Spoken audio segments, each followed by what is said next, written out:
So here we go. Okay.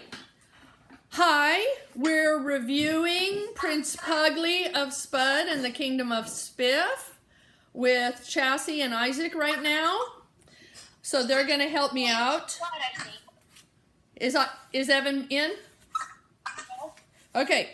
So you guys, think about at the very beginning of the book and what is going on in Spiff.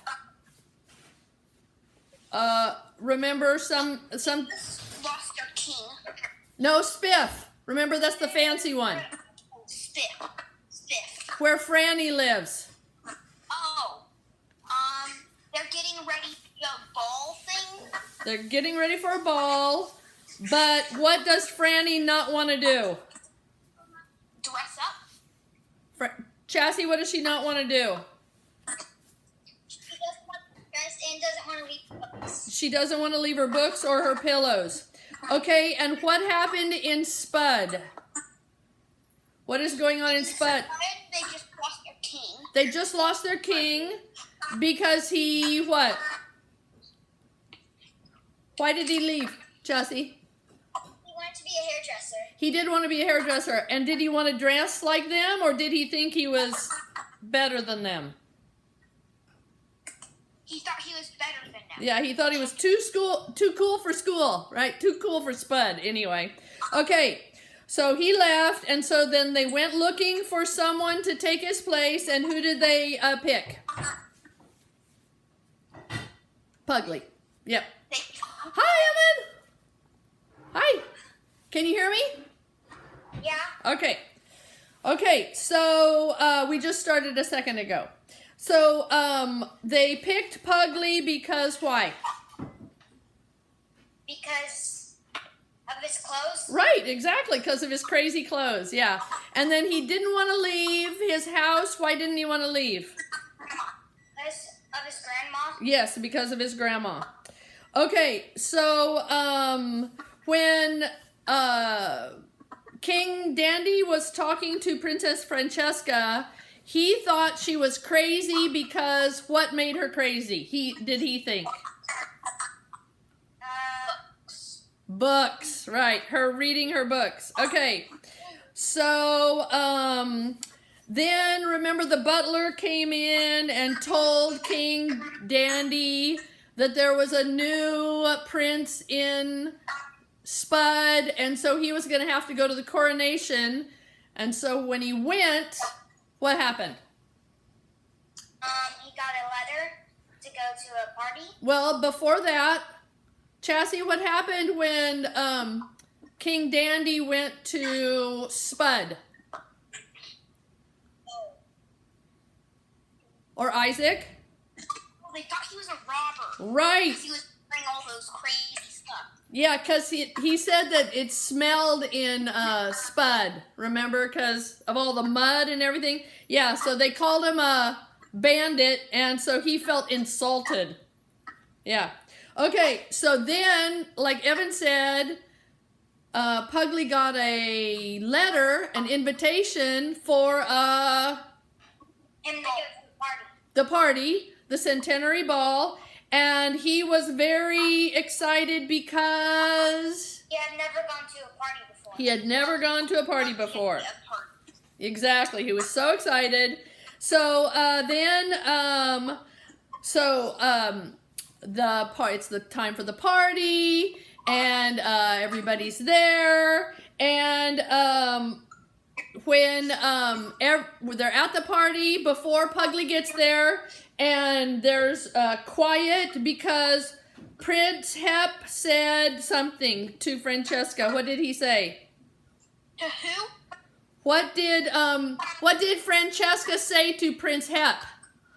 Remember, he was saying that she dressed so crazy and her dad was probably embarrassed of her, and she said, what is more important? What did she say? Is there something more important than how you were dressed? What's more important? What's inside? Yes, okay. What's inside of you was more important. Yes, there's more to a person than how they are dressed. Okay, So then Puggly is coming to the party, and what do they see when they're in the carriage?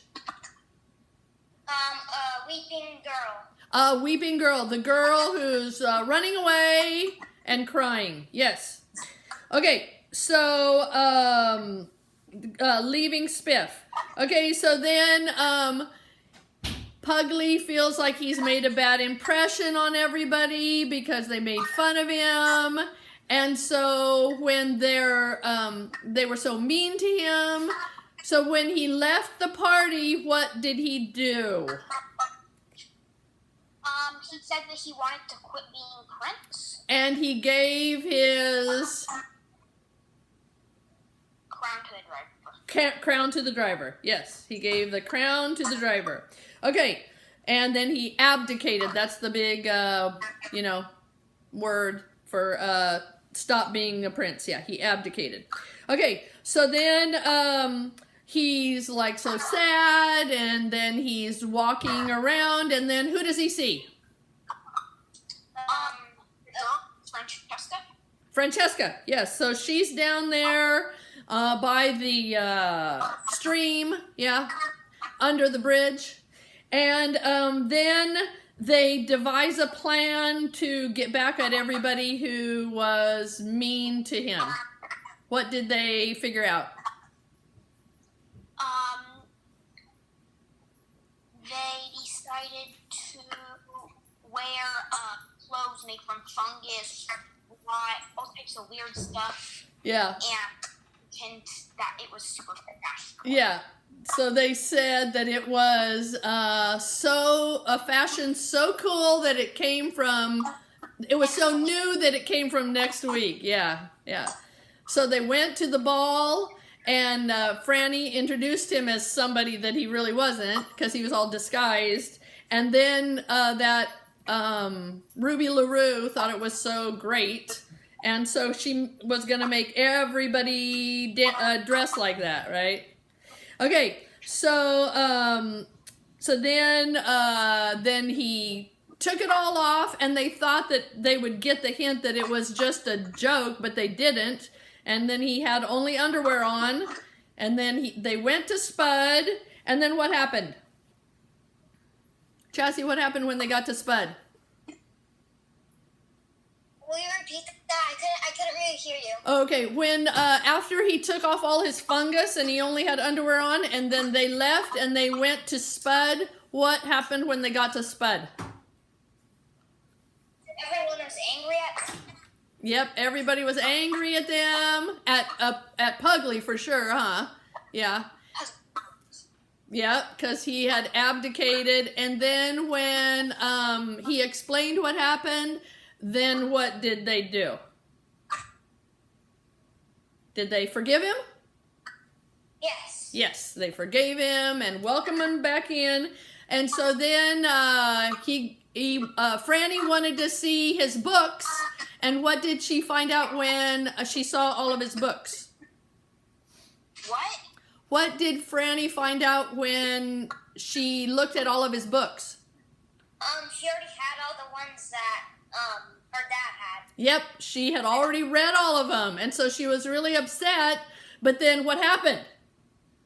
The granny shows her memoirs. Memoirs, right? And she'd been writing them for a long, long time, and Puggly didn't even know about it. Yeah.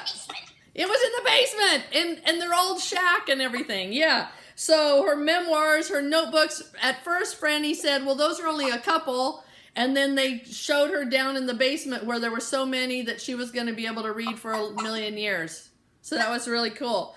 Okay, so then Franny's dad came, and he wanted to see Franny, and did Puggly want to let him in? What? Did Puggly want to let Franny's dad in to Spud? No, because of his clothes. What? Because of his clothes? Wait a minute.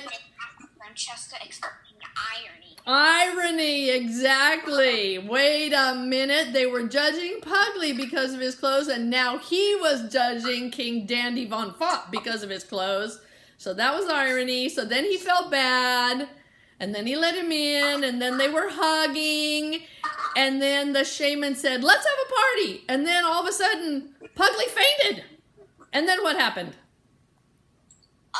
He woke up, he was on the throne, and there was a party going on. Exactly. Singing and... They started saying, the prince is not dead, the prince is not dead. Yep. They were... Yep, singing and dancing and having a party. So then at the very end, I thought it was cute where they talked about, you know, what was the moral of the story was, if you happen to follow some popular trend, be careful. It leads to an unhappy end.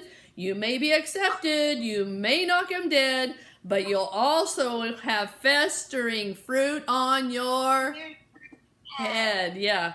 Okay, so, and basically, be careful to not follow fashion because it just goes away and it doesn't matter, right? So, who was the person who gave Puggly the invitation to the party? The king of Spiff. Was it the king of Spiff? The granny. The granny. She forged it, right? She forged it. Okay, so now you guys, we talked about everything. Let me make sure we talked about everything. Yeah. Yep, we talked about everything, so now you can take the test online, okay? Okay. Thank you so much for helping me. Bye, guys. Adios. Adios. Bye-bye.